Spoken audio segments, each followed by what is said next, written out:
Greetings, welcome to the Evidence Reasons Academy. I'm Salvador Cordova. Tonight I'll be doing a nerd outreach. Evolutionary biologist Grynch Lynchpin wanted to have an interaction, specifically regarding the protein orchard. And so this is an academic channel. I really have to kind of almost apologize for it because it's really going to be boring and torturous and tedious and very specialized. That's just the nature of academics. This channel supports the Evidence and Reasons for the Christian Faith video channel, and but you know, that channel is more for a slightly more general audience. This one's a very, very specialized audience. There's a lot here where we will have shows where I just go through some of my research. It's sometimes almost like a reality TV show that just shows life of a professional creationist researcher and student of science, myself. And we will explore topics in painful detail, trying to be at the professional level of detail to, be able to carry forward arguments. I review academic material and even try to self-teach.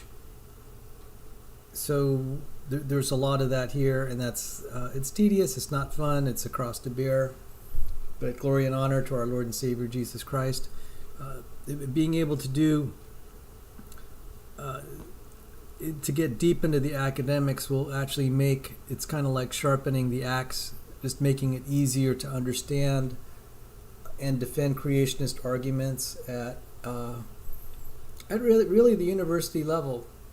That we could be able to hold our own before professors and challenge them what they're teaching in school as far as evolutionary theory, abiogenesis, etc.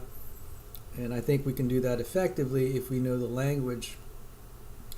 The new mode of creationism, which I hope we go to, is to be at the academic level. The standards that I think are minimal to be able to make, to defend creationism in biology is to at least know AP biology. And then with specialized topics that go all the way to the graduate level. So, that would apply even to me. I probably couldn't get through an AP biology class because my knowledge is so specialized, and I'm a retread from engineering into physics into biology. So this channel will hopefully try to re-educate me at the very basics so I could be at the level that I could teach AP biology, maybe AP chemistry, AP physics, etc. And I just think it's just terrible. We have people trying to defend creationism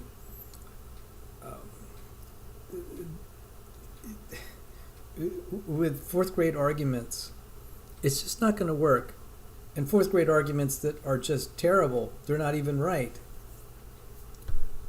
And so that's the standard that I'm trying to set. I'm trying to get, in the creationist culture, which is an extension of kind of an evangelical culture, notwithstanding the contributions of other denominations such as the Seventh-day Adventist. They're in such evangelism mode. Let's just try to preach with what little we know, and as if that's going to carry the day. If we're going to argue science, this is no less than trying to learn a new language in someone else's language. It's not going to be easy, guys. Easy to do it right. What'll end up happening is you get guys that can't really articulate and defend their arguments, don't understand the science, and it ends up doing more damage than help. So if you're going to try to preach this and defend it, it's going to require a lot of work. And so this is what this channel is about. It's for me to relearn, acquire the necessary skills to have excellence to be able to engage university professors on this topic. And that means being acquainted with the literature, their textbooks, and making arguments from their textbooks. If I can get on my soapbox a little bit, I'm tired. It's painful to watch creationists just want to preach, get on the internet, and they don't know what they're talking about. There are a lot of advocates of Kent Hovind, and that's terrible creationism. People who promote his work and his attitude, they're not standing for truth, they're standing in poop. That's my feeling. So, enough of that. I'd like to welcome Grynch Lynchpin. This specific video is really tailored for him, so I'm going to try to introduce some of the interlocutors on what's going on. He wanted, I respect him, I don't know him personally, I don't know who he is, and that's immaterial anyway. He posted anonymously here, and I accept that he's a senior evolutionary biologist and just wants to protect his privacy, and that's totally fine. I get it. I'm getting stalked by some people I don't like, so I totally understand the need for anonymity, and that's a core value to protect that. And he's been interacting with me. I could tell he has good questions, and I'm going to try to respond. I'm not necessarily trying to get him to agree, but the questions he raises will be questions other people will ask. If you'll indulge me, I need to turn on an extra light here.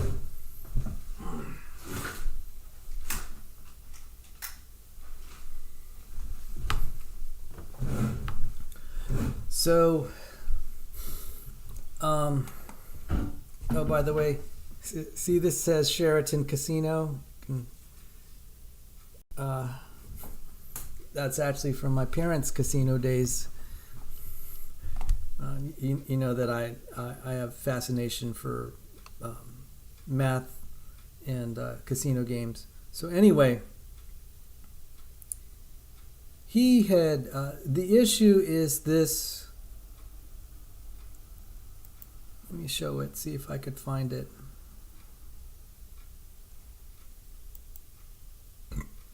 I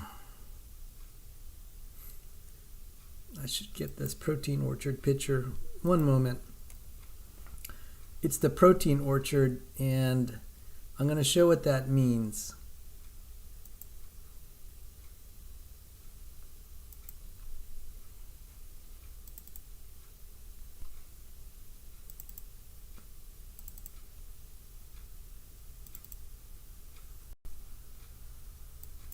I'm going to bring it up shortly, and it is, yes, this slide. And I'm going to put it on my display capture.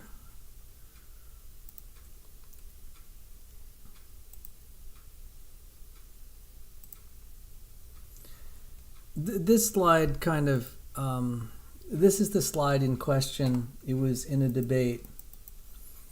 And the point is there's no universal common ancestor for that can be demonstrated, or some would even postulate that there is absolutely no universal common ancestor for all proteins. And Janet Duttridge is here. She says, so nerdy, laugh out loud. God bless you. Just came in to say hi. My neck is nagging, so I'm going to lay down and rest. Praying you are doing well this cold day. See you later. Hugs. Let me say a quick prayer. Dear Lord, thank you so much for Janet and her support of this channel. Please alleviate her pains and strengthen her. It delights you that we care and love widows and orphans, so please take care of her. And you also love the disabled. Please take care of her. And let us all meet in heaven someday. In Jesus' name, amen. Glory and honor to you, Lord Jesus Christ. So, this has been contested, and people don't understand I can't believe that after I've repeated myself numerous times, I keep getting misrepresented on what I'm claiming. All I'm claiming is that there's no universal common ancestor for proteins. That's it. And they're saying, well, no one ever said there was. And I said, well, that's immaterial. I never said there was. I can't believe that I've heard on the internet multiple times, it's like Sal doesn't understand, no one claimed that. I never said that I expected anyone to think that. It's unbelievable. People say, no one ever claimed that, Sal. What's your problem? It's like, well, I didn't say anyone did. It gets under my skin how much, after I've told them numerous times in the last 2 years, I've never said anyone believed that. I'm merely pointing out a fact.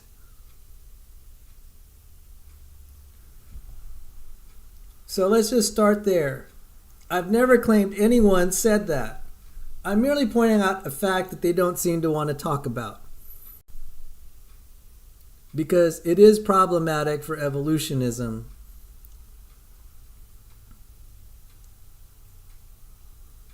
That is what is at issue. I will say it's problematic. Other people will say it's not. But I never said anyone believed all proteins descended from a common ancestor. That is such a that's such a misrepresentation that's repeated over and over again. I'm merely pointing out everyone is in agreement on this, creationists and evolutionists, but hardly anyone's talking about it. And when you look at this orchard, and greetings, God bless you, Damian Martinez. When you look at this orchard, it's like, well, it's really descent with modification, descent with gradual accumulated modification can sort of explain a phylogenetic tree. So at least evolution looks well there. The principles of evolution look reasonable, although I will vigorously contest that. Let's grant tree structure as a starting point for, like, say, a family, all the members of a family of a protein. So like we have this potassium ion channel. I'm not disputing that it's going to grow, that at least it looks like it can grow from a common ancestor and express into a tree. I've granted that. And I've granted that if for the sake of argument. And I can't believe it. Chris Thompson yesterday went on and on for 20 minutes saying, look at this tree. You have to explain it. I said, just grant it for the sake of argument that there's a phylogenetic tree there. It's just unbelievable. He wasted 20 minutes of my time arguing for something. I said, I'm willing to give you that, Now, if the earth is young, he told me in an email that, yeah, obviously that had to be created. And then he kind of walked that back or something. I don't care at this point. So let's grant that we have a common ancestor of potassium ion channels. We have a common ancestor for topoisomerase, a common ancestor for insulin receptors, a common ancestor for helicases or zinc fingers or collagens. That pattern we would call an orchard, not a universal tree. And so he just wasted 40 minutes, half an hour of my time just arguing for something I said I'm willing to grant for the sake of argument. Why don't you explain? I wanted to tell him, why don't you explain how this originated? And he totally bypassed it. You can't use... See, if you assume a founder or common ancestor for the family, then you can invoke tree structure, descent with modification, to explain how the rest of the tree evolved from a common ancestor. The problem is, how did you get the first common ancestor? Where did that common ancestor come from? Can you derive this from statistics, physics, and chemistry? That's the problem. You can't use tree-like reasoning to explain the origin of something at the root of the tree. The emergence of the root, or really the common ancestor of the tree, has a different explanation than the rest of the tree. I don't know why that's so hard to comprehend by Dr. Thompson, that that's a problem.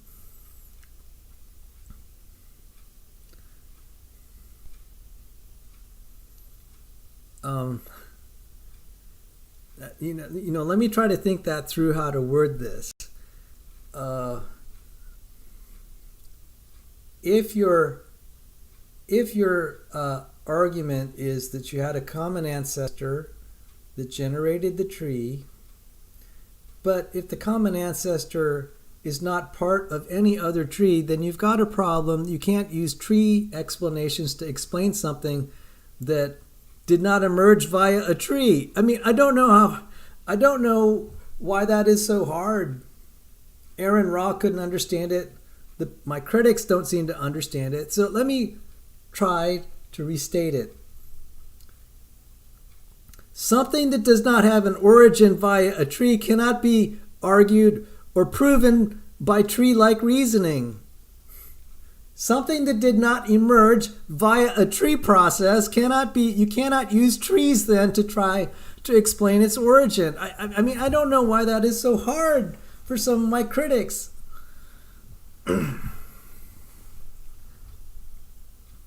So they say, well, that's no problem for common descent. It's like, okay, so there's no problem. Why? I mean, how does that justified? And I'm going to try to show that this is very problematic. They'll say, oh yeah, well, the proteins just kind of emerge and they're accumulated, and you could still have organismal common descent. Okay, so let's grant that for the sake of argument too. You can have a universal common ancestor for the organism and independent origins for the parts, for the protein parts. I gave a lecture on this July 23rd, and I've repeated it many times. Even in the debate, Cindy Lincoln read an opening statement she and I agreed to present. And just by the way, the reason it was structured that way, I was trying to teach her these arguments, and I said, I don't want you reading anything that you can't agree with in good conscience. So I would try to teach her something. She'd say, okay, I understand that. I agree with the argument. I can state that in good conscience. So,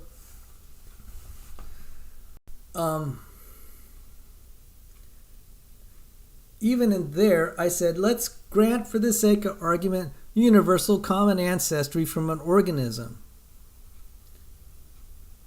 And let's grant, okay, universal common ancestry for an organism, but independent protein / genes. It's really genes, but the genes, the code for proteins, origins. That would mean you'd have independent loci on the genome, or maybe you have these floating transcripts, who knows, that get incorporated into the genome and then become proteins. And they'll say, well, and Aaron Ross said, well, we have horizontal gene transfer, etc. It's like, well, oh, wait. You have a whole genic unit? Where did that gene come from? And then it's like, well, if you're going to splice pieces of genes, that's not so easy, guys. What if you cut a genic domain, a domain of a protein, the coding part of a domain of a protein in the wrong spot? You splice it together wrong. it's not as easy as they say. So we'll cover that a little bit here. So to assert that it's no problem for common descent, that is not even the argument. The argument, and we stated it in our opening statement in our debate, and I've said this before, the argument here, we grant universal common ancestry from organisms. It's accepted that all proteins have independent, proteins/genes have independent origins. The problem is the evolution of complexity of the major protein families of the ancestor, the evolution of complexity of the ancestor. You cannot use tree-like reasoning and tree-like arguments to argue for something that didn't emerge by a tree. This is unbelievable that people can't see that. You can't use descent with modification from a common ancestor for an ancestor that doesn't have an ancestor. You can't. That's circular reasoning.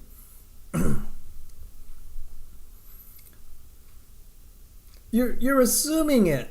You're not proving that ancestor can emerge naturally. You can't use descent for modification from a common ancestor to argue that common ancestor just naturally arose from, we don't know where.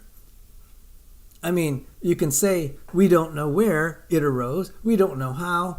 We don't know if it's probable or improbable. You're assuming what you're trying to prove. If you say there's no problem for evolution, and you're just assuming that it's not going to be statistically problematic, I have an issue with that. So what do we mean by problematic statistically? If you shuffle a deck of cards and then, go through, just kind of deal out the entire deck, you'll have a certain sequence of cards. The probability you'd get any specific sequence is like 1 out of 52 factorial, which is a gigantic number. It's a gigantic number. So every possible sequence of cards from a random shuffle is, the probability is almost zero as a matter of principle. Would we say then that this is, do we mean that that's improbable? I mean, should we be astonished that we get, we shuffle cards and it gives a sequence? No, we should not. However, if you shuffle cards randomly, deal out the sequence, reshuffle, and then you deal out the identical sequence in the next round, that would be astonishing. So what I'm trying to point out, there is improbability, and then there's improbability that is far from natural expectation. So, random patterns in isolation are not astonishing. Random patterns that are violations. If you see patterns that when you're expecting a random process and you get a violation of expectations, you conclude there's a non-random process there.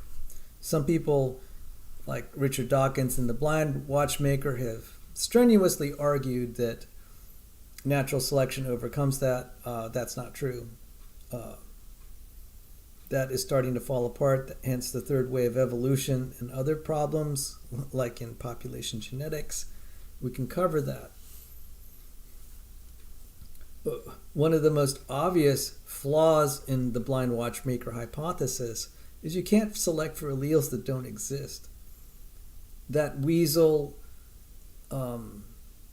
analogy fails because that would assume that somehow there are goals in there are goals to evolve things, and that cannot be seen in chemistry. I mean, if you assume lots of random processes, both for the mutation And then what will be selected for is going to be problematic. In fact, we know now what is selected for is against complexity.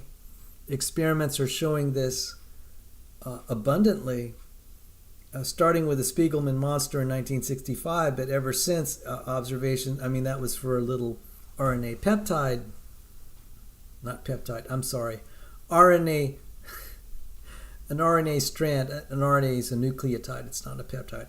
Apologies, a billion apologies for misstating that. An RNA strand. But then now for whole organisms, we're seeing decay where genes are lost. This is normative because there's metabolic pressure to reduce the genome size.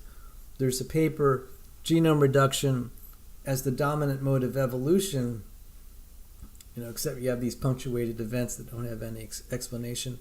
But we do know we have lots of genome reduction in high stress environments, where the population is put under a lot of environmental stress, in parasites lose lots of organs, etc. And there could be situations where this problem is irreversible, hence something called Mueller's ratchet. This is not looking good for natural selection. So again, it's very anemic to just invoke natural selection because it's neither natural, neither is it selection. It's differential reproductive abundance, and that if it's anti-correlated with the emergence of complexity, then evolution has a problem of evolving complexity. So the origin of the major protein families, I wouldn't say all of them, but the major ones that are complex, there are certain ones that it just, as a matter of principle, seems prohibitive to evolve naturally. The only counter is that, the form of them now wasn't what it was before. But the problem with that, this is trying to solve a problem with appeals to imagination rather than experiment and theory, and that's also very problematic. I would just pose the question, what's the probability you're right? How do you know that?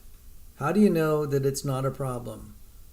Except by a face statement. And that's okay. But at that point, it is no longer high quality science. It's in the speculative realm and something that cannot be verified experimentally. That'll give you confidence your theory's right, that's outside of science. So like, at least for celestial mechanics, we can say the moon was positioned here hypothetically 20, 30, 40,000 years ago because we have confidence in our celestial mechanics that we can plot the positions of planets, the velocities, etc. over time, and we can send space probes using celestial mechanics. We have faith that we can kind of post-dict or retrodict what happened in the past. We can extrapolate it back to the past, and that's fine. The problem is when we don't have examples, when we don't have sufficiently convincing examples that something as complex as a topoisomerase protein can spontaneously arise from an uncertain state. This is bad news. So let me try to, so we've established what probability is, and I need to show a picture. Let me see if I happen to have this picture here. I want you to save this. 1 second. I'm going to try to grab a certain picture. It's called the Texas sharpshooter fallacy. And it's very difficult to try to make better probability arguments. Like I said, there's probability and there's improbability, and improbability that's distant from natural expectation. It's not always possible to be able to make those arguments. So let me show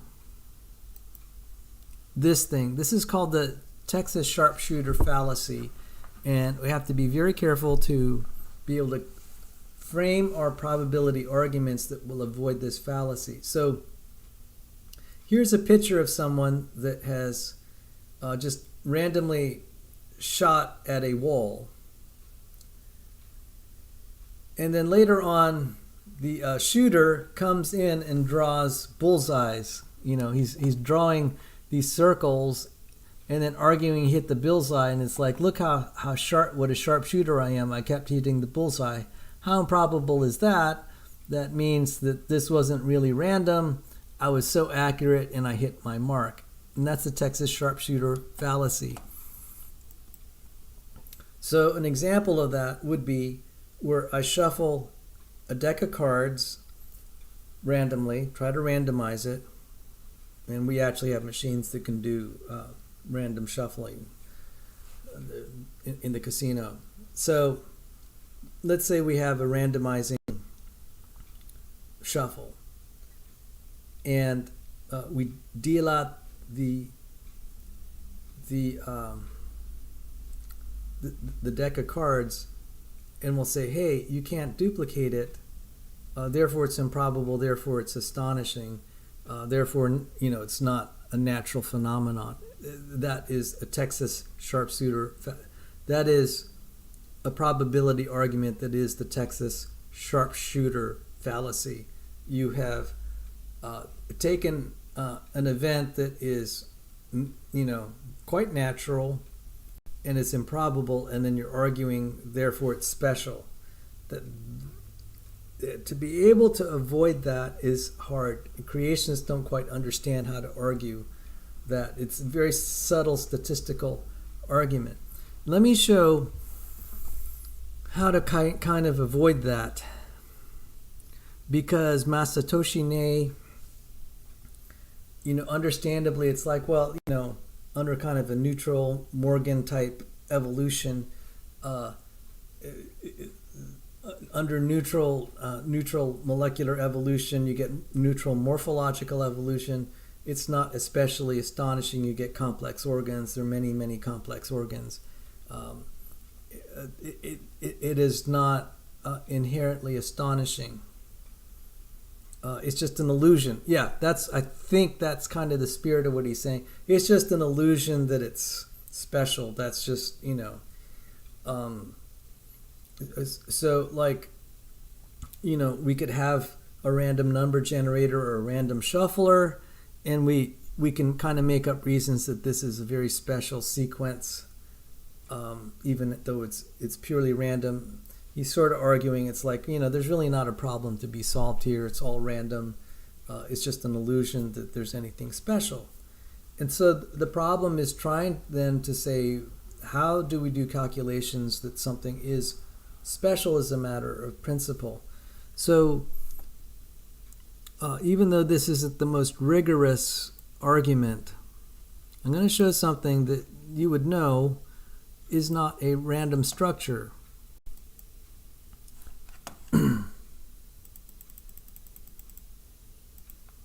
So if we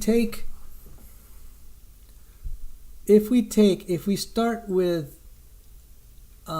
cards in random orientations and positions, like let's say we have a deck of cards and it's just tossed about in a room by a forceful electric fan, and the fan is turned off. Do we expect it to construct something like this? And the answer is no. We would assume, since there are human designers, that a designer put that arrangement together. I'm sorry, let me get this. That a designer put this arrangement together. I mean, to make this a rigorous argument that this is improbable is not, I wouldn't say it's trivial. With maybe some painful rigor, you could demonstrate that this is not the expected outcome. So this is what I mean by improbable, far from expectation.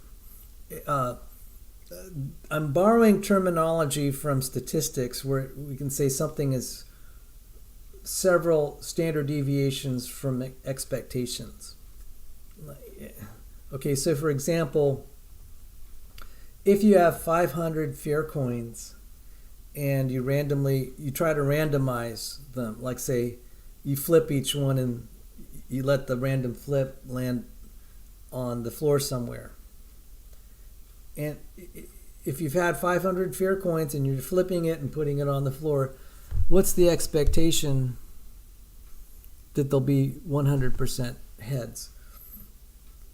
And versus 50, something like 50% heads, or approximately 50% heads. It is like 24 sigma away from expectation. So it's highly probable it'll be around 50% heads. That's according to the binomial distribution.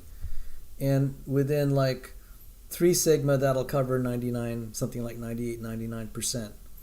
So if you have 500 fair coins, 250 plus or minus, I think about 33 will cover 98, 99%. That's 3 sigma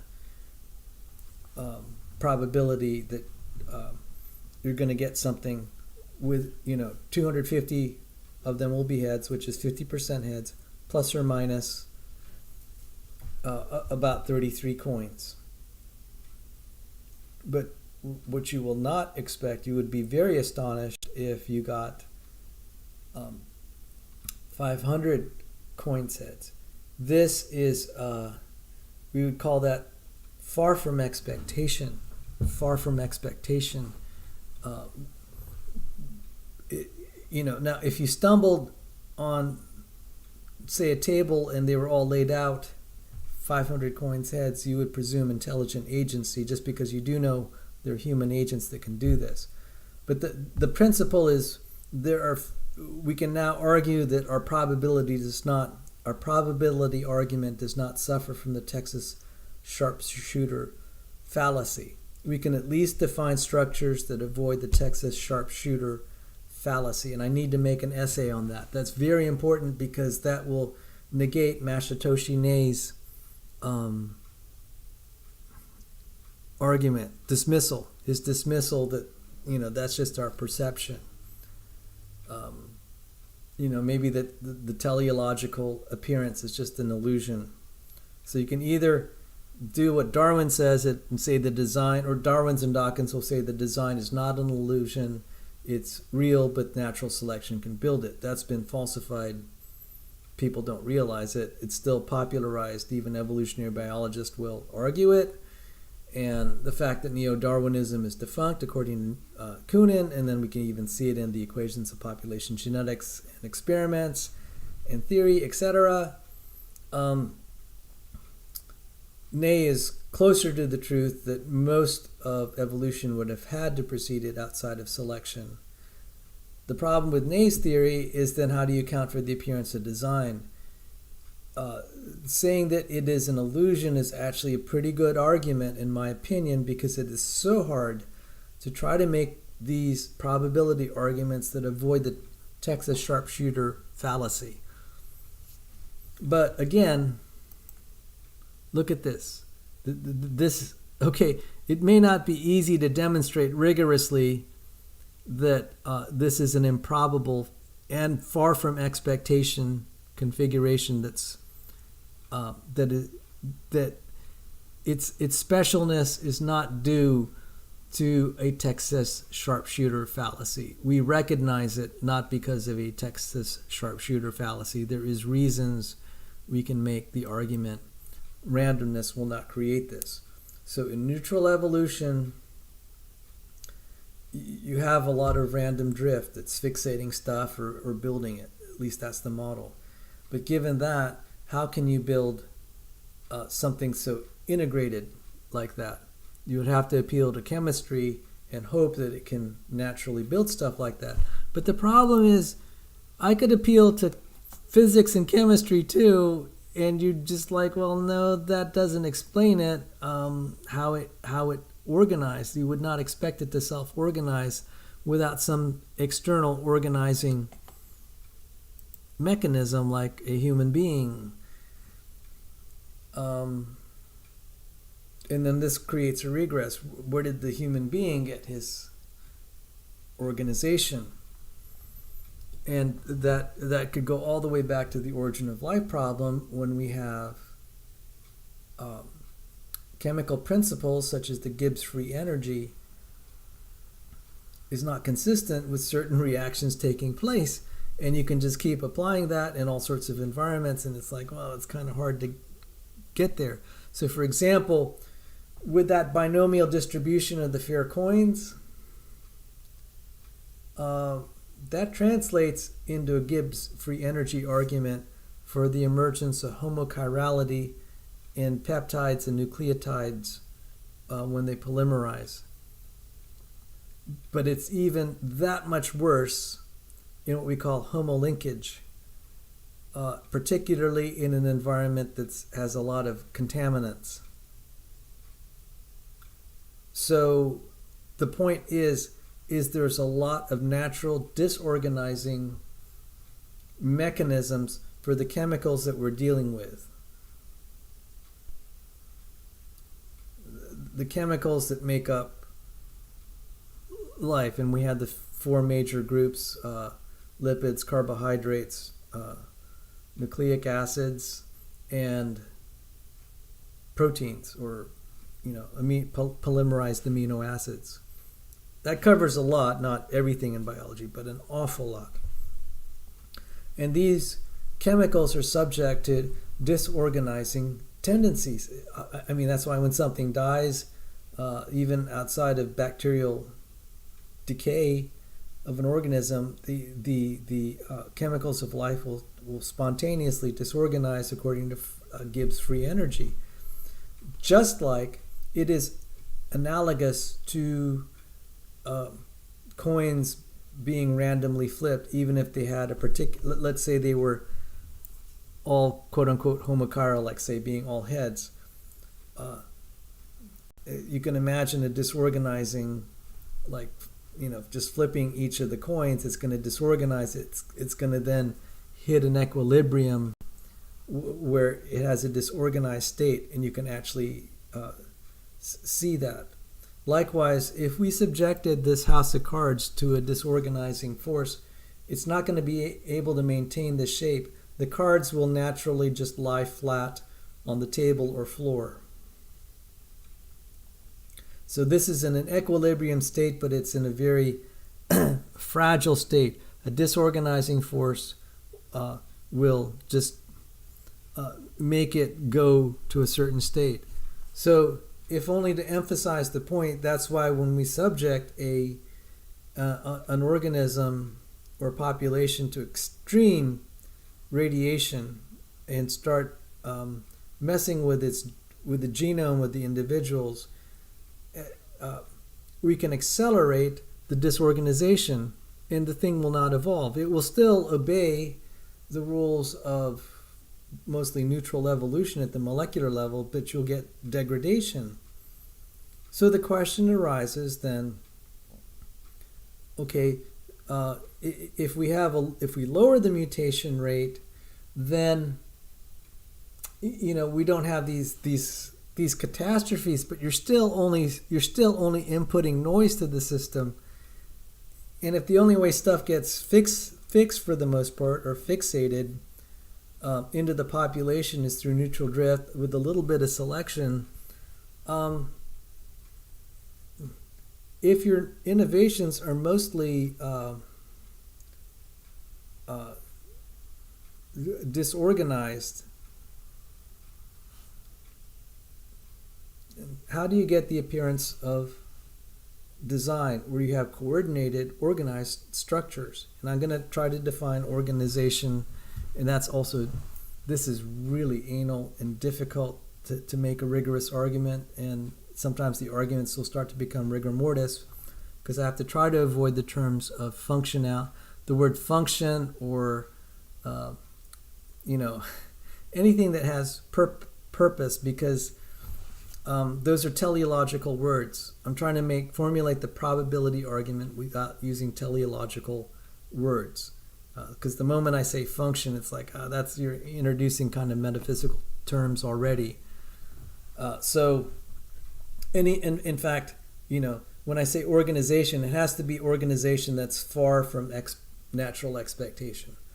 I have to demonstrate that the organization I'm talking about, which is kind of the appearance of design, but the organization is far from natural expectation. I have to be able to use non-design language to say that this probability is a probability outside of expectation. So again, going back to this picture of the house of cards, I can say it's designed, but that again is using teleological language.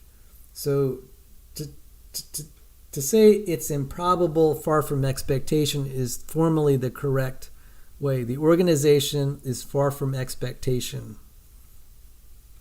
It is not expected from random processes. So if we have mostly neutral drift and where an environment where selection will not select for complexity, and I'll try to define organizational complexity,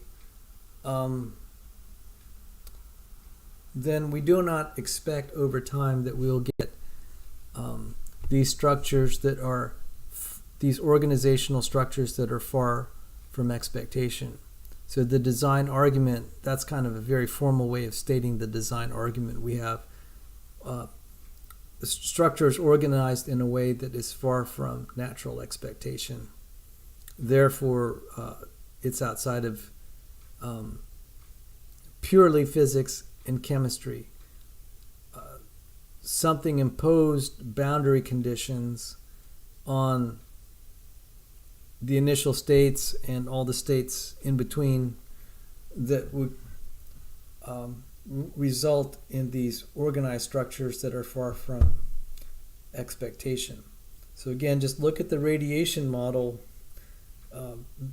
You're trying to accelerate evolution by throwing more mutation. It's just not going to work. The question is, over time, does radiation kind of give a picture of what will really happen? Over time, will we have genetic deterioration over time? And that was the question of genetic entropy. But let's go back to the question of, I'm sorry I had to go through all this rigor, because this is not an easy argument to try to show the terms that I'm trying to articulate when I say a structure is the organizational structure is far from natural expectation. Natural expectation is that the materials we're dealing with would, there's certain structures we would not expect, and it would be akin to the house of cards. It's the level of coordination. And that coordination is evident in a subset of multimeric proteins, a subset of multimeric proteins. And I showed that, let's see if I have the picture, the multimeric proteins that I will argue from especially would be topoisomerase and the potassium ion channel. We cannot use, again, I'm emphasizing, we cannot use phylogenetic methods to argue that this emerged from a common ancestor, because that's already the assumption. We need a different set of arguments to argue where did this come from. So we cannot use phylogenetic methods to say this emerged from a prior common ancestor. That's a contradiction. So where did it come from? That is the problem why the protein orchard poses a problem for evolutionary biology. You cannot use tree-like reasoning then to argue for something that has no ancestor. So then you are forced to have your starting point at a random or arbitrary state. And somehow it's going to end up like this. So if you have a random arbitrary state, random arbitrary process, you will not get organizational structures such as, by way of analogy, anything that's nicely coordinated like that. So what I have to prove, what I have to show is that these things are highly coordinated to be incorporated and integrated into the functioning of the cell. So let's start with topoisomerase, and I think I have that. It's only a 2-minute video. Let me bring it up.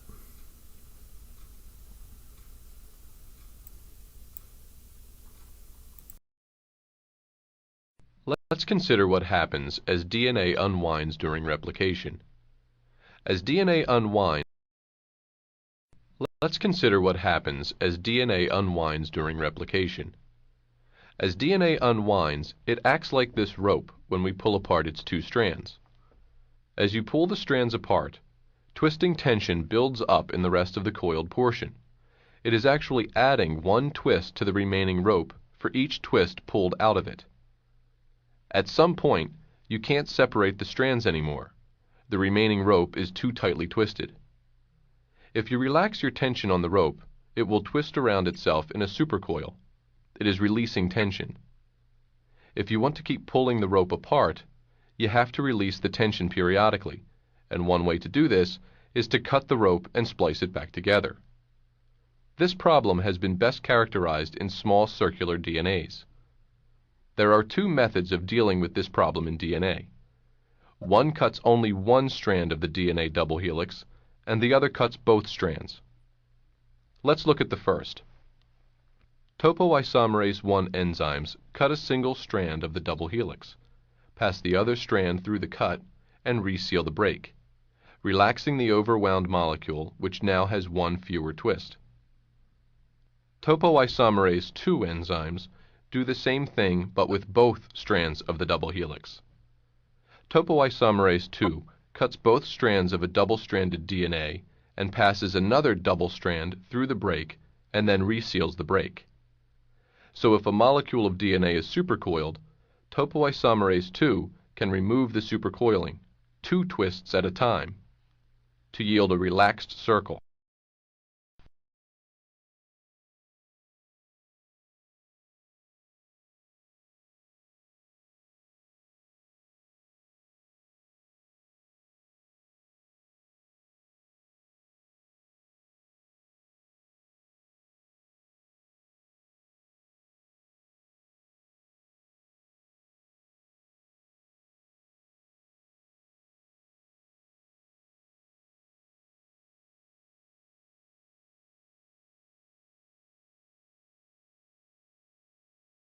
God bless you, Damian Martinez. I was muted. Wow. Apologies, Grynch Lynchpin.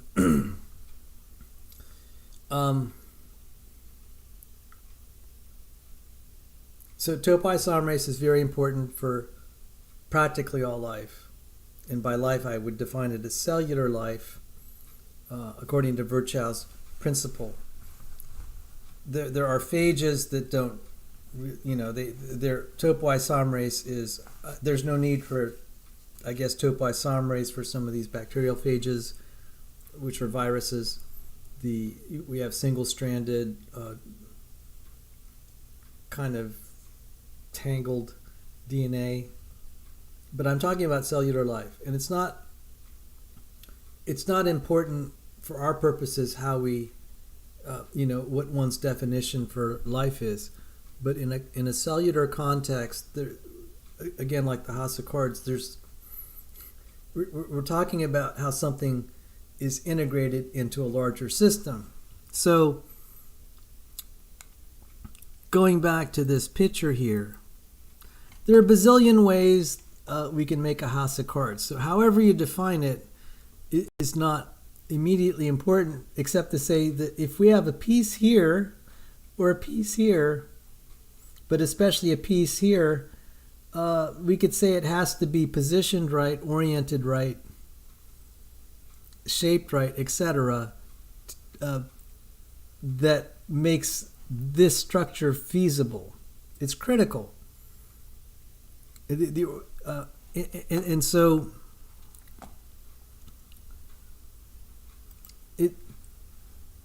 in a cellular context, let's say it's a cellular context that needs DNA to be unwound in order to survive. Topoisomerase, as a matter of principle, has to have the characteristics of the ability to cut, to untangle, where it's putting the strand, through the break, and then to reconnect, which we call ligate. So it cuts, it untangles, reconnects. Natural selection, okay, and in the cellular context, if the topoisomerase function is disrupted, in bacteria we call that gyrase, but in eukaryotes we call it topoisomerase. It's the same principle. If it cuts and it doesn't untangle, that's really bad. It's going to shred the genome. If you have the capability in this protoenzyme to untangle, but then it doesn't cut in the first place, that's not going to be any good. Creature will die. And if it can reconnect, but it doesn't cut to begin with, that's also problematic. And disrupting topoisomerase function has been the target of a lot of chemotherapies in the treatment of cancer. Because you disrupt it enough, the cell will die. We try to get it to, we wish it would target only cancer cells, but unfortunately it targets healthy cells, and sadly can create cancers on their own. So this is it's a last resort. It's a last resort method if you're going to use topoisomerase disrupting chemotherapies. But all this to say, this is essential. Why did I talk about those three all or nothing features that have to be there? You have to have the cutting, the untangling, and the reconnecting, the ligation. One cannot invoke natural selection because it would be dead already. And of course they'll say, well, no, it gradually evolved. The problem with that is that is a speculation and is not grounded in theory, except that it's more like wishful thinking, in that you can't say at that point it's not a problem.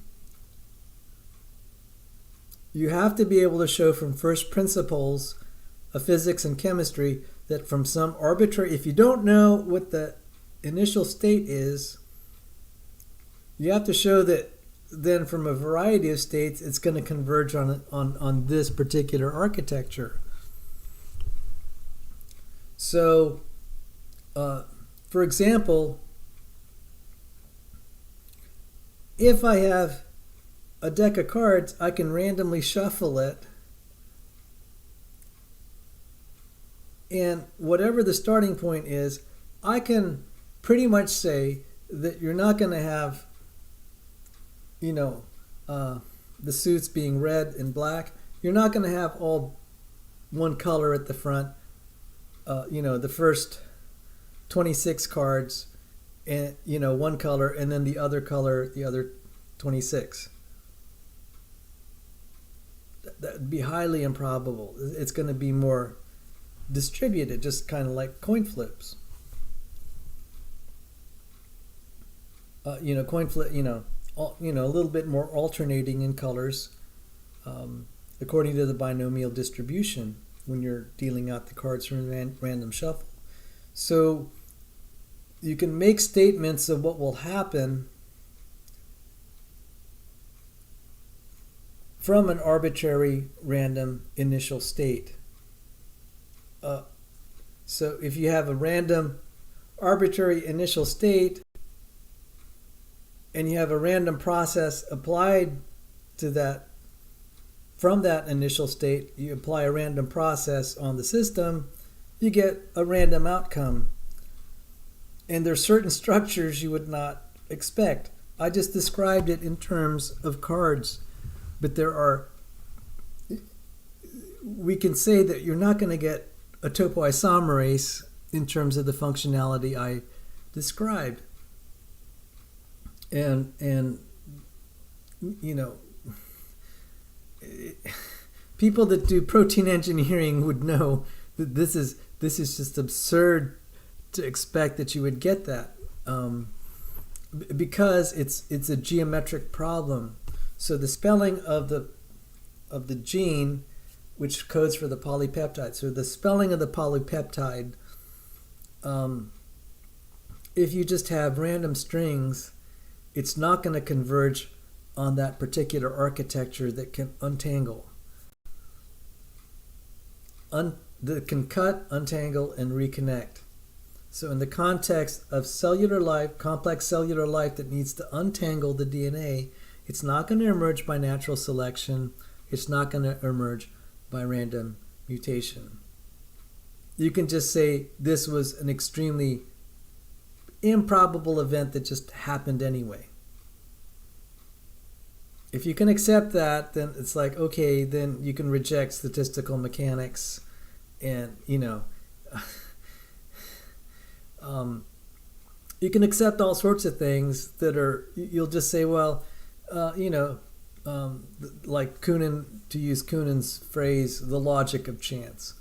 That this was just a very fortuitous event. And that's fine if you want to say that, but there's something that says this doesn't agree with our understanding of physics any more than we would expect that this house of cards would spontaneously assemble from random positions, initial states of random positions, orientations, velocities, etc., and then random process. It boggles the mind to, if anyone argued that. So this is why the design argument has emerged, is we're saying you can't have random strings that are going to make structures like this. So I just covered the topoisomerase. There are other major protein families. And there's also a geometric problem that I need to highlight, and this is why it's especially bad for multimeric proteins.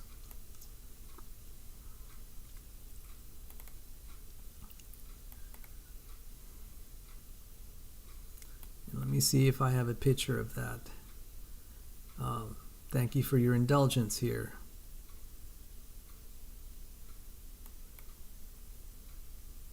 Okay. So let me show a picture of the topoisomerase, a Richardson ribbon diagram representation of the topoisomerase. It does look sort of like a pair of scissors. So on the left is the Richardson ribbon diagram topoisomerase. It has the red half there is identical in sequence to the right half. So we call this a homodimer. And I from a geometric connection standpoint, I ran the sequences through a publicly available tool called PISA that takes X-ray crystallography data and estimates the number of connection points. So in the topoisomerase, the homodimer in eukaryotes is absolutely critical to its functionality. In prokaryotes, it's a heterotetramer. You have two genes that need to code the subunits. And I would imagine that you have quite a number of points that have to connect. So for this eukaryotic topoisomerase, there's 60 some points of connection. And why is that problematic?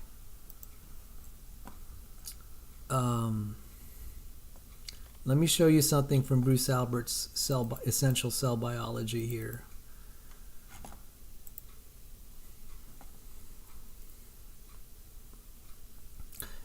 The shape has to be complementary. Okay, this is a heterocomplex because these are obviously different polypeptides. So one is shaped a certain way. It also has a charge distribution. So the shapes have to be complementary, but so should the charge distribution. So you get where there is negative on one polypeptide, the other is positive, and you're able to get the thing to join. But there's an additional constraint. It has to be, the overall connection has to have the right level of affinity. You don't want it to be too tightly bound or too loosely bound. It has to be just right. Kind of like the fits when you have a nut and bolt. You don't want it to be too tight or too loose. It has to be just right. And there are biophysical reasons for this. The complementary shapes and charge distributions also ensure that when you have spontaneously forming multimers, that they partner with the right partners. We know that when you throw topoisomerase polypeptides that are monomers into solution, they'll spontaneously form homodimers, which is amazing. And so the expectation is in a random soup, you would get spontaneous organization, which is amazing. But that spontaneous organization doesn't happen unless you have the right spelling of the protein plus maybe some other things. So yes, there can be spontaneous organization if it's shaped right. Now you can't do that with a house of cards. It won't spontaneously organize because they're not designed to be that way. So this is an incredible problem. How can you make shapes, polypeptides with the right shape and charge distribution that will spontaneously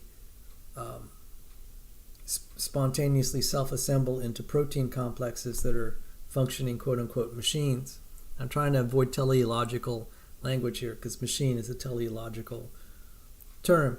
But with some painful rigor, we can kind of eliminate the teleological language and just show that this probability outside of natural expectation. I'm doing this to avoid the Texas sharpshooter fallacy. So this is very problematic. You can't, I try to make arguments, natural selection can't be invoked,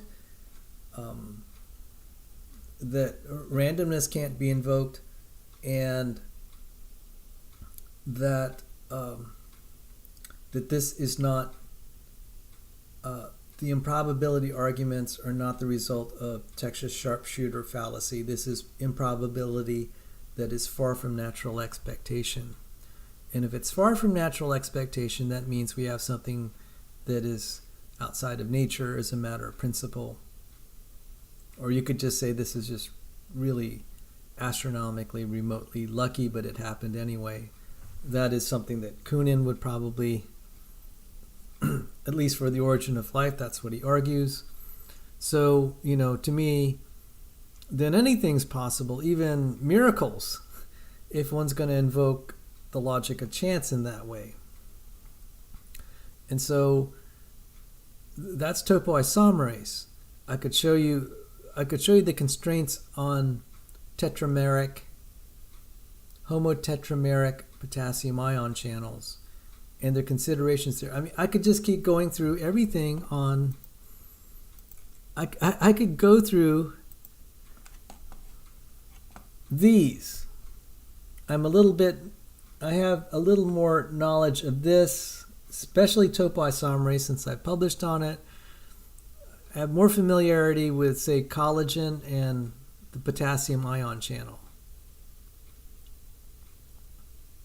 So whatever the founding, the common ancestor of the tree for potassium ion channels, the common ancestor for topoisomerase, and the common ancestor for collagen, if we assume, again, common ancestry here,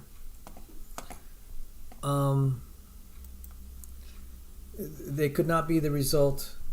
And I could, like I argued for topoisomerase, I could argue the same for collagens and for potassium ion channels. I'm sure one could find arguments for the supposed would-be common ancestor that founded all the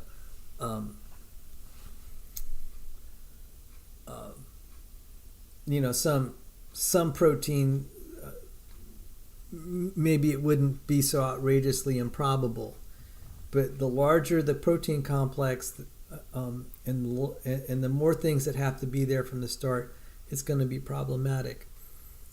And there are some things in the emergence of eukaryotes where multiple simultaneous emergence of proteins that are that have no homologue.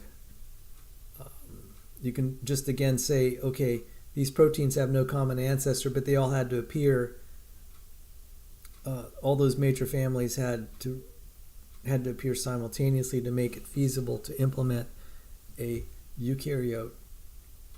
Then this protein orchard problem is really bad for the emergence of eukaryotes, and that would include things like the histone and nucleosome complexes, because the histones come with all the histone codes that do chromatin remodeling. To argue, well, it's like, well, you're talking about the way it's structured now. It's like, well, you can complain that, but then it still doesn't solve the problem to invoke something that you can't describe or define. It's an appeal to something that is not well defined, and even if it exists, it's outside of testability, therefore outside of science. At that point, it is a faith. It is a faith claim. It is not an empirical or theoretical claim. Theoretical as far as going from the first principles, chemistry, physics, and probability theory. So at that point, it is a faith statement. It is not, I would not put it at the level of high quality science, like say electromagnetic theory. And that's why I have a serious problem with it. And it is not legitimate to pretend that faith claims are high quality science. I'm sorry. I mean, you can believe it, but it's more like a religious belief, and that's fine. I have religious beliefs. But let's not pretend that it's on the level of that's something like as well confirmed as celestial mechanics or geometric optics or electromagnetic theory. It's just not there. And you'll say, well, what can you expect? I'm just like, well, that's the problem when you try to reconstruct history. There might be things you'll never know. You might not be able to ever explain or prove. But if you want to believe it, that's fine. But let's not represent it as something on the par of other well-established theories. You could say this is kind of a faith belief, and that's the issue that I have, that this is being represented as something as high quality as other. I mean, we had Chris Thompson yesterday saying this is, he's a professor at Virginia Tech. He said, absolutely, evolutionary biology is just as good as electromagnetic theory. I have problems with that because of things that I just described, of the unverifiability and untestability of claims that you may never be able to prove. If you can build experiments that can reproduce the process, it adds confidence. But if you cannot reproduce it experimentally, it starts to fall outside of science. You can still make a truth claim, but it's not based on reproducibility, and that's problematic.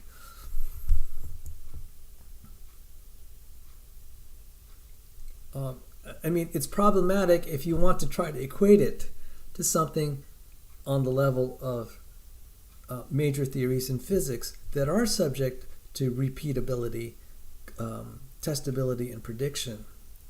So why don't I show just again, since I prepared these videos, some of the problems that would have to face the integration of a potassium ion channel into a cellular context.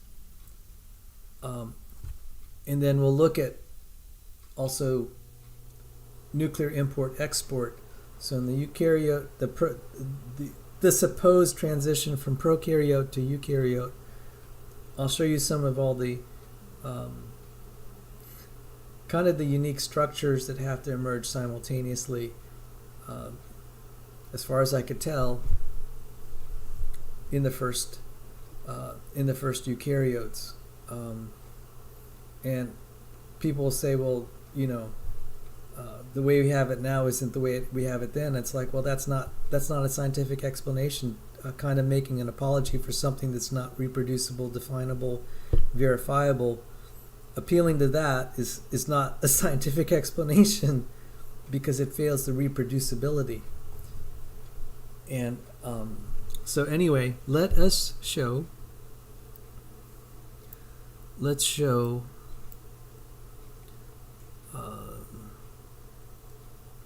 Let me show the nuclear import-export process.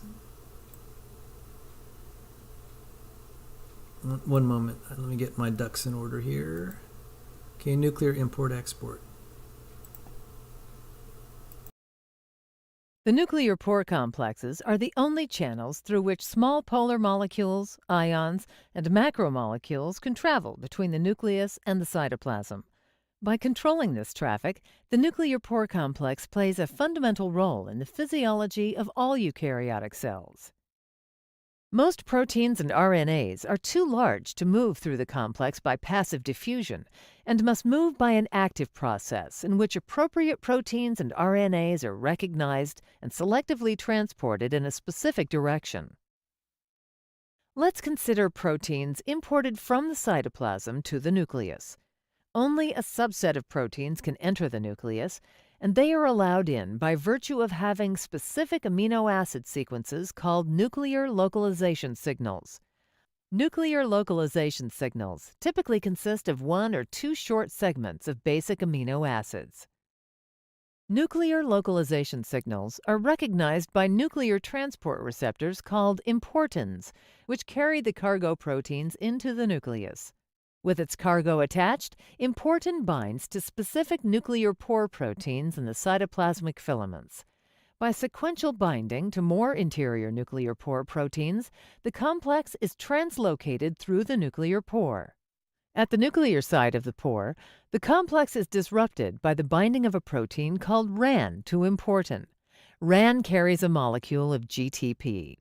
This binding changes the conformation of importin, which then releases its cargo protein into the nucleus. The importin-RAN complex is then re-exported through the nuclear pore. A protein in the cytoplasm called RAN-GAP, for GTPase activating protein, stimulates RAN to hydrolyze its GTP to GDP, an action that triggers RAN to release importin back into the cytoplasm. RAN plays a key role in protein import and export. Note that while RAN is bound to GDP, it cannot disrupt the binding of importin to a cargo protein. In an action that prevents the depletion of RAN from the nucleus, the RAN GDP formed in the cytoplasm is transported back to the nucleus by its own import receptor, a protein called NTF2. In the nucleus, another protein called RAN-GEF, for guanine nucleotide exchange factor, stimulates RAN-GDP to release its GDP and pick up GTP. In this form, RAN-GTP can disrupt the binding of importin and its cargo, triggering the release of the cargo in the nucleus. By the actions of RAN-GEF, found only in the nucleus, and RAN-GAP, found only in the cytoplasm, a steep gradient of RAN-GTP and RAN-GDP is maintained across the nuclear membrane, with RAN-GTP inside the nucleus and RAN-GDP in the cytoplasm. Similar to imported proteins, proteins are targeted for export from the nucleus by specific amino acid sequences called nuclear export signals. Nuclear export signals are recognized by receptors within the nucleus called exportins, which direct protein transport through the nuclear pore complex to the cytoplasm. RAN-GTP promotes the formation of stable complexes between exportins and their cargo proteins. Note that this same form of RAN does the opposite for importins and their cargoes. The effect of RAN-GTP binding on exportins dictates the movement of proteins containing nuclear export signals from the nucleus to the cytoplasm.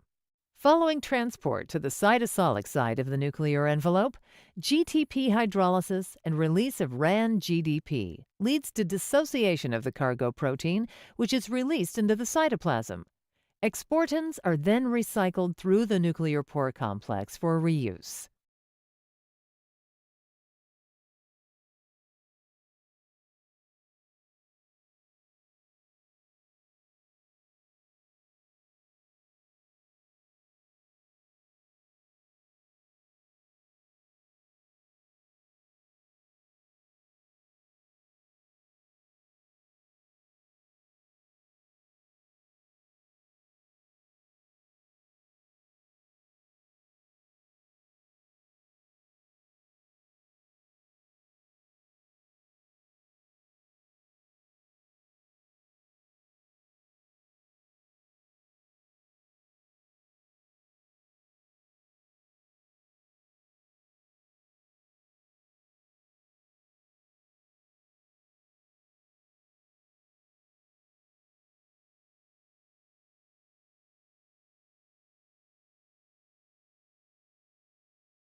I have to remember how to do that. I'm sorry.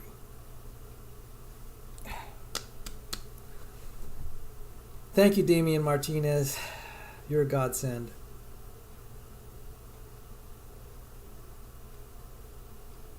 I need to know how to do that. Apologies. Damian, I don't know what I'd do without you. And apologies to Grynch Lynchpin. What'd I do without you, Damian? You're a godsend. That's why I need a sound operator for these streams. But okay, let's go back. Where was I? So the problem with this eukaryotic transition from prokaryotes, even if you had homologs in the prokaryote into the transition to eukaryote, you would have to have nuclear localization signals inserted in those homologs. That's simultaneously, that's mind-boggling. So these things that didn't have localization signals now have to have localization signals put there. And so what things would require localization signals? So you have like let's say you have a helicase gene inside the nucleus. It expresses, transcribes into a mRNA. The mRNA is exported. The poly-A tail's added, helps, it has some sort of localization to get exported. it goes into the cytoplasm or wherever outside of the nucleus, encounters the ribosome, the transcript gets translated into a protein. Fortuitously, or say providentially, it has to have that localization signal so it can get back in.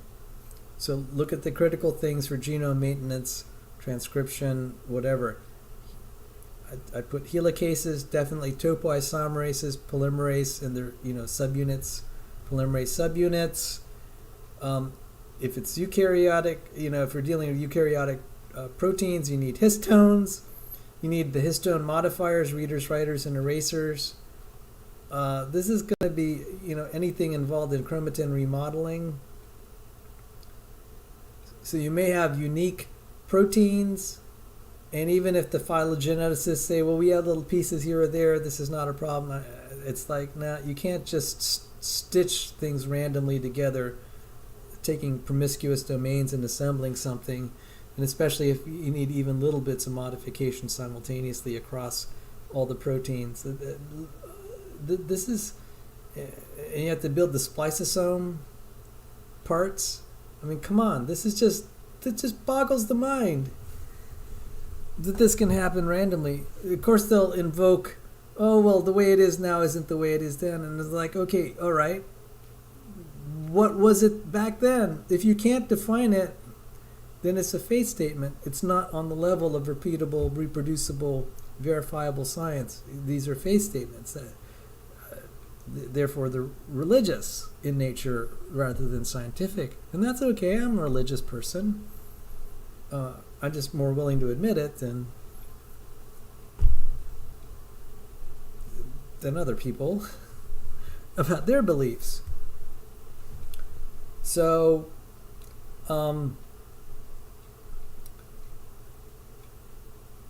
that's why I say this is, I have to object when someone will say this is not a problem for evolution. I'm just like, oh, it is if you're going to advertise it as science. It's not if you're going to advertise it as religion. So, I mean, I could go on. I did want to point out something related to Evita and Weasel. And Mendel's accountant and population genetics. But briefly, you can look at this Wikipedia entry. It'd be worth another show. Something called fitness landscapes and what they call trapped in a fitness peak. So kind of like, I guess, like in Dawkins' Mountain Probable, is that, the force of natural selection will get you up to the peak if you're trying to solve these improbable things. And there's an assumption that you can have selective pressures that'll push it toward the evolution of complex structures, like, say, the eye. But even below that, say, a topoisomerase. The problem is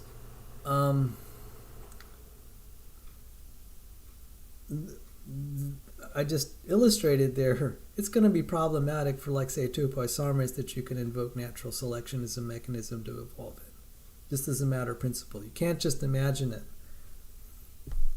It'd be a non-starter if you have a cellular context that needs DNA entangled, and you just try to start the cell. It's going to be dead on arrival. So it's just not going to work.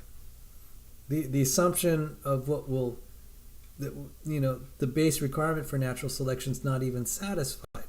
Therefore, you can't invoke it as a mechanism.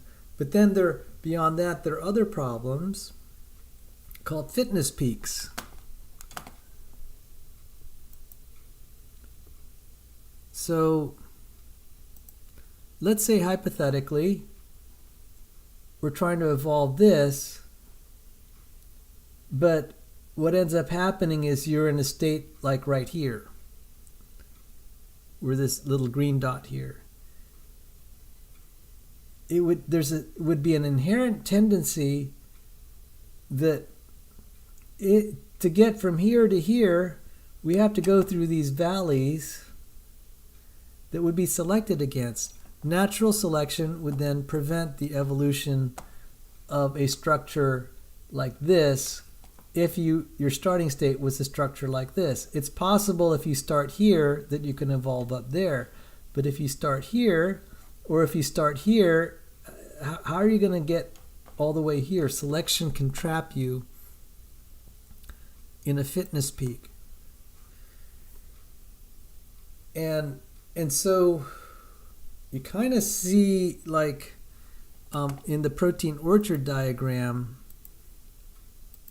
let's see if I could get a better picture here.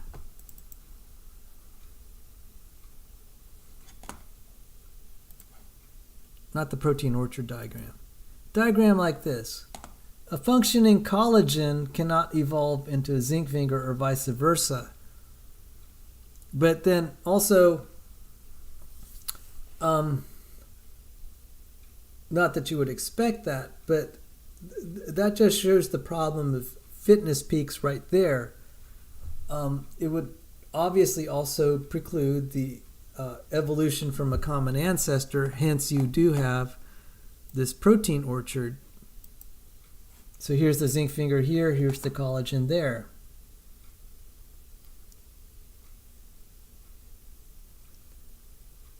And so this is why we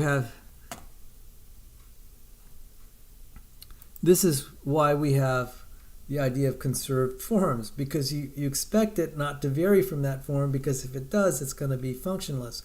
So it's very difficult to evolve from one protein family to another. You can hope that you can evolve in a tree-like fashion, and then the other things are the other things in the family are kind of similar to the common ancestor.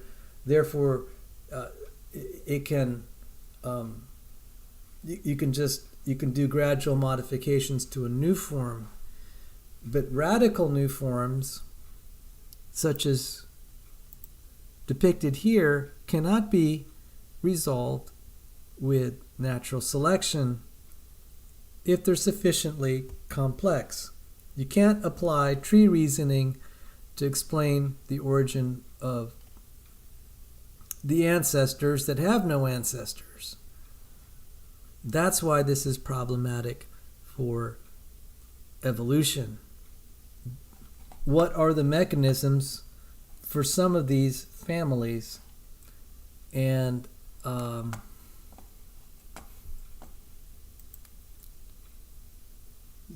the only way that I see people invoking its solution is like, well, we don't know. It doesn't mean that it's false. And I'm like, well, that's not a scientific answer. To the level of, say, electromagnetism, geometric optics, celestial mechanics, quantum mechanics, etc., thermodynamics. It's just, I'm sorry. These are speculations, faith statements, etc. It's not reproducible experimental science. So that's a little bit. The thing with Adami and Lenski's Avida is, again, that's tree-like reasoning. It wouldn't solve the problem that I have highlighted here with the origin of the ancestral founders of the major families. It would not solve that, because as a matter of principle, you're evolving from a totally random, unspecified state. It won't apply. Next, Avida accumulates complexity. That's been disproven experimentally and also theoretically. Population genetics applied will cause that to fail. Now, as far as Mendel's accountant, that was using the fitness definition of evolutionary biology, but when we changed the definition to be more what it should be, which is the evolution of complexity, because it's a terrible situation when you have Let me see if I can. Do I have a graphic? Let me see if I have a graphic for this.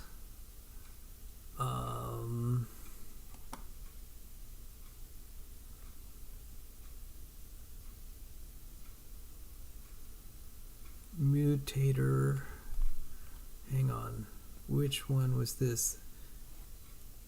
I'm sorry. This I don't have my slide immediately, but the Kautsky-Lenski 2017 paper that says mutator genes decay despite sustained fitness gains. This is one, and the irony is Lenski's a co-author. This is evidence against his claim of Avita. Avita is selecting for complexification, whereas his own experiments show a deterioration of complexity as fitness gains. So what ends up happening is you have differential reproductive abundance that's mislabeled natural selection as actually just being an agent that destroys the genome under high selective stress, rather than constructing new genes. This is the polar opposite of what Avita was claiming, how it represents the evolutionary progression. And worse, it does not apply to explaining the origin of major protein families, because these are not subject to, evolution will work tree-like, and you can apply natural selection, but you can't. If something doesn't have an ancestor, it's almost like the origin of life problem all over again, kind of in micro scale, or what do you call it? A mini picture of it. So you can't use natural selection ideas, which never work anyway. But this is just made worse. All you have is unknown states with unknown processes generating something, and it's like, okay, that's you can accept it, but when it doesn't really seem to square with physics, chemistry, and probability theory, it really starts to be like a miracle. So with that, I'd like to thank the audience I've had here. I know this is long, but this is not a trivial topic. This is what I will teach to other creationists who are of a scholarly bent, a scholarly inclination, and who are biology students. I think this will be, I'm forming kind of the course to argue intelligent design, creationism at the university, undergrad and graduate level, and also professionally. This embodies kind of some of the foundational concepts. I do apologize for the audio problems I've had, and I want to thank, God bless you, Damian Martinez, for helping make this show. Otherwise, I'd have been muted for the whole show, or most of it. God bless you. So with that, I'm going to just close this out with my usual rhapsody and a theme of Paganini.